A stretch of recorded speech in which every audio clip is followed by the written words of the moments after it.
সবাইকে স্বাগত জানাচ্ছি গ্লোবাল ভিউজে। আপনাদের সঙ্গে আছি আমি সুস্মিতা দাস। আজ জানাবো আন্তর্জাতিক গণমাধ্যমে আলোচিত সংবাদ ও বিশ্লেষণ। ফিলিস্তিনি যোদ্ধাদের নতুন কৌশলে বারবার পরাস্ত হচ্ছে দখলদার বাহিনী। তার উপর ইসরায়েলের প্রাণকেন্দ্রে আবার আঘাত হেনেছে ইয়েমেনি যোদ্ধাদের হাইপারসনিক ব্যালিস্টিক মিসাইল। গাজায় আরও বহু হানাদার সেনার প্রাণ গেছে। ইয়েমেনি মিসাইল আঘাত হানার পর স্থবির হয়ে পড়েছে তেল আবিবের জনজীবন। ইয়েমেনি যোদ্ধারা হুঁশিয়ারি দিয়ে বলেছেন, তিনটি মার্কিন রণতরীকে পালাতে বাধ্য করেছে, আরেকটি এলে সেটিকেও পালাতে হবে। ইসরায়েলি সেনা কর্মকর্তারাই বলছেন, প্রতিরোধ যোদ্ধাদের পরাজিত করা অসম্ভব। তেল আবিবের সমর কৌশল নিয়ে নতুন করে ভাবতে হবে। প্যালেস্টাইন ক্রনিকল জানিয়েছে, মঙ্গলবার গাজা যুদ্ধের 445তম দিনে শিকারি সর্ব শিরোনামে একটি ভিডিও প্রকাশ করেছে হামাসের আল কাসাম ব্রিগেডস। এতে উত্তর গাজার বেইত লাহিয়া শহরের পূর্বে এডুকেশন মোড়ের পাশে ইসরায়েলি সেনাদের উপর জটিল একটি হামলার দৃশ্য দেখানো হয়। দুটি এক্সপ্লোসিভ ক্যানিস্টারের মাধ্যমে হামলা দুটি চালানো হয়, যা ইসরায়েলি বাহিনীর ইঞ্জিনিয়ারিং ইউনিটগুলো শনাক্ত করতে পারেনি। ইসরায়েলি সেনাবাহিনীর ভাষ্য, সেনারা সামনে অগ্রসর হলে ক্যানিস্টার দুটির বিস্ফোরণে এক কর্মকর্তা এবং 2 সৈনিক নিহত হন। আল কাসাম ভিডিওতে বলেছে, ইসরায়েলি বাহিনীর দাবির চেয়ে নিহত সেনাদের আসল সংখ্যা অনেক বেশি এবং হামলার বিস্তারিত তারা শিগগির প্রকাশ করবেন। ইসলামিক জিহাদের আল কোদস ব্রিগেডস জানিয়েছে, মঙ্গলবার তারা উত্তর গাজার 12 সেনার এক ইসরায়েলি পদাতিক বাহিনীকে ফাঁদে ফেলে একটি জটিল অভিযান পরিচালনা করেছেন। বেইত হানুনের আল এজবা এলাকায় চালানো এই অভিযানে সেনাদের অবস্থান নেওয়া একটি বাড়ি উড়িয়ে দেন তাদের যোদ্ধারা। টেলিগ্রাম চ্যানেলে দেওয়া গ্রুপের বিবৃতি অনুযায়ী বেশ কয়েকটি অ্যান্টি পার্সোনাল ডিভাইসের বিস্ফোরণ ঘটিয়ে অভিযান শুরু হয়। এতে ভবনের ভেতরে থাকা সব সেনা নিহত এবং আহত হন। এরপর উদ্ধারকারী দল এলে তাদের মার্কাভা ট্যাঙ্কে আরেকটি ডিভাইসের বিস্ফোরণ ঘটানো হয়। অন্য বিবৃতিতে আল কোদস জানিয়েছে, উত্তর গাজার বেইত হানুনের পশ্চিমে আবদেল দায়েম এলাকার একটি ভবনে অবস্থান নেওয়া দখলদার সেনাদের সঙ্গে শেল এবং অ্যান্টিপার্সোনাল মিসাইলের মাধ্যমে তীব্র লড়াইয়ে লিপ্ত হন তাদের যোদ্ধারা। ফাতার সামরিক শাখা আল-আকসা মার্টার্স ব্রিগেডসও মঙ্গলবার নেজারিমের প্যালেস অফ জাস্টিস এলাকায় শর্ট রেঞ্জের 107 ক্যালিবারের বেশ কিছু রকেট দিয়ে ইসরায়েলি সেনা এবং তাদের গাড়িগুলোকে আঘাত করে। সংবাদ মাধ্যমগুলো জানাচ্ছে, সপ্তাহ দুয়েক ধরে প্রতিরোধ যোদ্ধাদের হামলার তীব্রতা বেড়ে যাওয়ার প্রবণতা মঙ্গলবারও অব্যাহত ছিল। ইয়েমেনের হুথি আনসার আল্লাহ সমর্থিত সশস্ত্র বাহিনী ইসরায়েলের রাজধানী তেল আবিবের কাছে ইয়াফা শহরের একটি সামরিক ঘাঁটিতে Palestine two ballistic hypersonic missile হামলা চালিয়েছে। মিসাইলটির লক্ষ্যবস্তুতে নিখুঁতভাবে আঘাত হেনেছে বলে মঙ্গলবার এক বিবৃতিতে জানিয়েছেন বাহিনীর মুখপাত্র ব্রিগেডিয়ার জেনারেল ইয়াহিয়া সারি। ফিলিস্তিন জনগণ এবং তাদের প্রতিরোধ যোদ্ধাদের সমর্থনে এই শীর্ষ স্তরের হামলা পরিচালিত হয় বলে জানান তিনি। বিবৃতিতে বলা হয়, নিপীড়িত ফিলিস্তিনি এবং তাদের প্রতিরোধ সংগ্রামে সহায়তা ইয়েমেনের মুক্তিকামী জনগণের ধর্মীয় কর্তব্য এবং ইসরায়েলি ও ইঙ্গো মার্কিন আগ্রাসন মোকাবেলায় তারা পুরোপুরি প্রস্তুত। গাজা উপত্যকার উপর আগ্রাসন এবং সেখান থেকে অবরোধ তুলে না নেওয়া পর্যন্ত এ ধরনের অভিযান অব্যাহত থাকবে বলে জানান ব্রিগেডিয়ার সারি। ইসরায়েলের জরুরি সেবা মেগান ডেভিড অ্যাডম মঙ্গলবার জানিয়েছেন, ইয়েমেন থেকে ছোড়া মিসাইলে 20 জনের বেশি সেটলার আহত হন এবং ইয়াফা শহরের লোকজন দ্রুত আশ্রয় কেন্দ্রে অবস্থান নেন। ইসরায়েলি মিডিয়া জানিয়েছে, এই ক্ষেপণাস্ত্র হামলার জেরে তেল আবিবের বেন গুরিয়ান আন্তর্জাতিক বিমানবন্দর বন্ধ করে দিতে হয়। বিমানবন্দরের পাশাপাশি কিছুক্ষণের জন্য ইসরায়েলের আকাশ সীমাও সব ধরনের বিমান চলাচলের জন্য বন্ধ ছিল। খবরে বলা হয়, 27 নভেম্বর লেবাননের হিজবুল্লাহর সঙ্গে যুদ্ধবিরতি চুক্তি করলেও ইয়েমেনি হামলার কারণে ইসরায়েলের আকাশসীমা এখনও পুরোপুরি নিরাপদ করতে পারেনি তেল আবিব। ইয়েমেনে আবার আগ্রাসন চালানোর ব্যাপারে যুক্তরাষ্ট্রকে হুঁশিয়ার করে দিয়ে হুথি সমর্থিত সুপ্রিম পলিটিক্যাল কাউন্সিলের সদস্য মোহাম্মদ আলী আল হুথি বলেছেন, ইয়েমেনের জলসীমার কাছাকাছি যে কোনো মার্কিন যুদ্ধজাহাজকে সহজেই ধ্বংস করে দিতে পারেন তারা।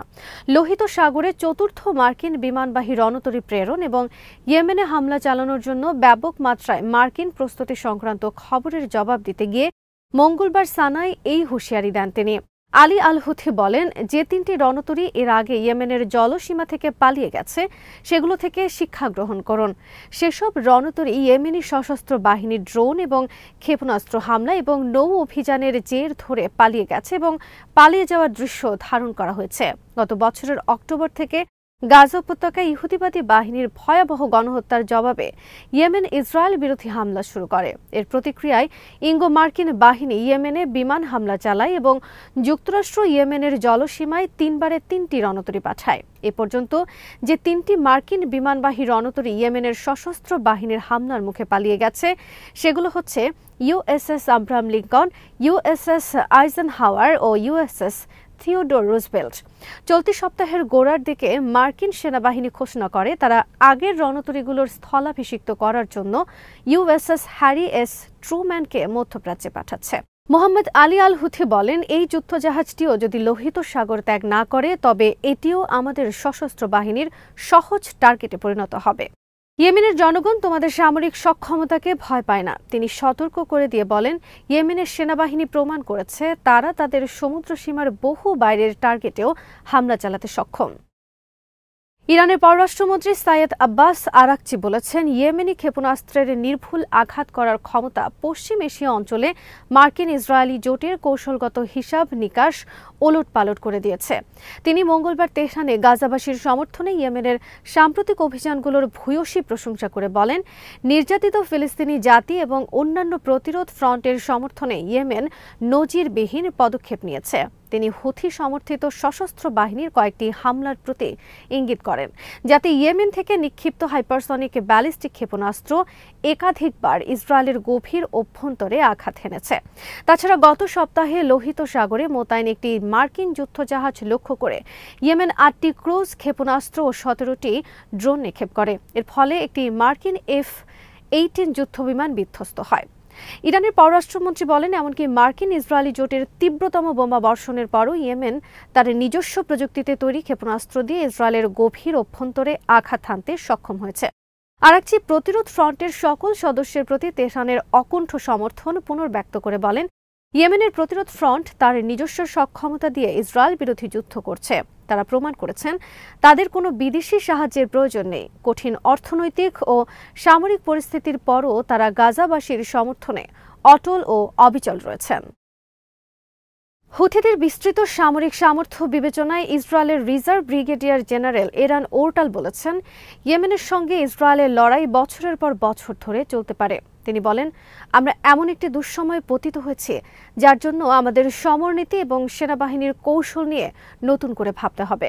ইসরায়েলি সংবাদপত্র দাভারকে দেওয়া সাক্ষাৎকারে ওরটালের বিশ্লেষণের সারমর্ম ছিল, ইসরায়েলের বিরুদ্ধে যুদ্ধে নামার সঙ্গে সঙ্গে বিভিন্ন স্তরে হুথিদের শক্তিও বেড়েছে।